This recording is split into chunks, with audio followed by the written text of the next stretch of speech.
Hey guys, Trevor here, and in this video I'm going to show you how to stop allowing kids to download apps on the iPhone. It's pretty quick and easy, so let's jump right in.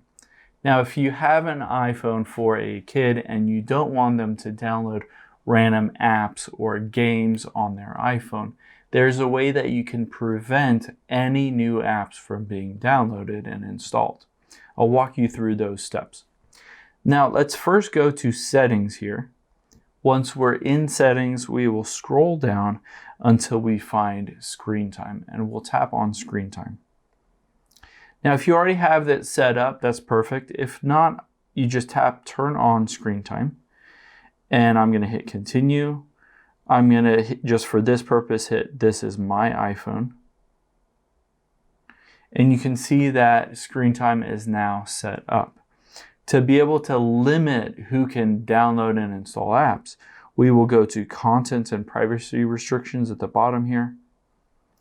And then you can see right under here, iTunes and App Store purchases, the second option here. It'll ask for the password that you set up, or if you haven't set up a password, that's fine. I'm just going to enter in this password. And you might want to have a password so that the kid cannot just get into screen time and turn off this setting. But once you're into this iTunes and App Store purchases, the very first option is installing apps. So you can tap on that and hit don't allow.